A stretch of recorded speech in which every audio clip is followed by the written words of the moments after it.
que o Alvinho fez aqui nas ruas de Maceió. Confira! Você pode até não saber, mas é lei. Idosos e deficientes têm vaga garantida nos estacionamentos. Mas será que todo mundo concorda com isso? E logo de primeira a gente encontra um carro aqui, ó, estacionado.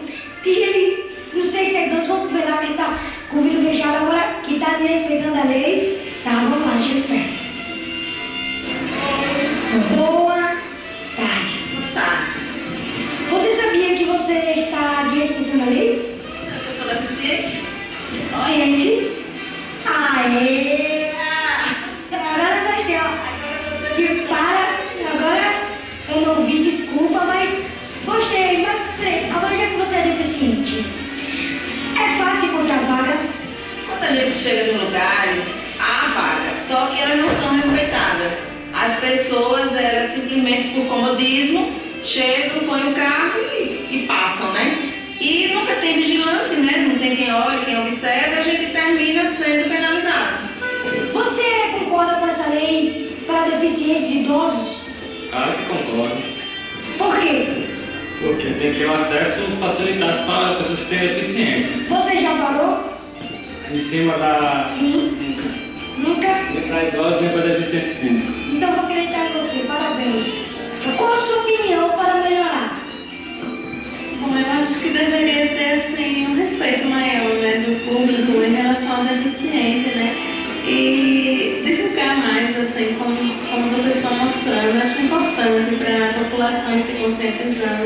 É muito importante, né? E sabe disso principalmente quem tem alguém na família que esteja com esse problema, né? Isso é fundamental, né? Isso é cidadania.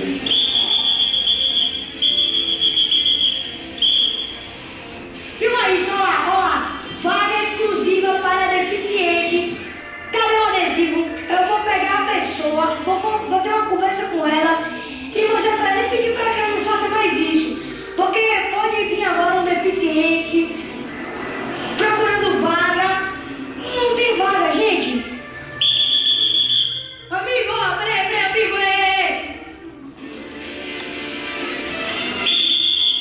Você não está cumprindo a lei.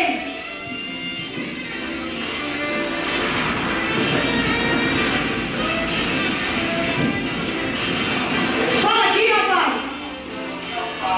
Tá ocupado, né? Beleza, tá bom. Tá vendo aí, né? Olha o que dá estacionar. Olha o que dá, ó. Você sabia que você está desrespeitando a lei? Tá?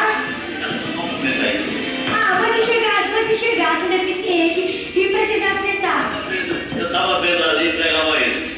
Ah, rapaz, isso é multa, sabia? Cuidado aí, vá, bom dia pra você. Saiba que os municípios são obrigados a estabelecer vagas de estacionamentos. Essas áreas de segurança são específicas de veículos e os espaços sempre públicos, é claro. As resoluções deliberadas pelo CONTRAN, Conselho Nacional de Trânsito, que trata do assunto, foram publicadas ano passado e já entraram em vigor, determinando que 8% de suas vagas devem ser específicas de idosos e deficientes. Lembrando que você poderá levar uma multa que varia de 50 a 200 reais. Falta de fiscalização, falta de punição, sem contar, claro, com o desrespeito da população, levam ao descumprimento da lei. Se ligue, é isso aí, galera. Até semana que vem com mais uma enquete. Comigo, claro, Alvinho San no seu Conexão.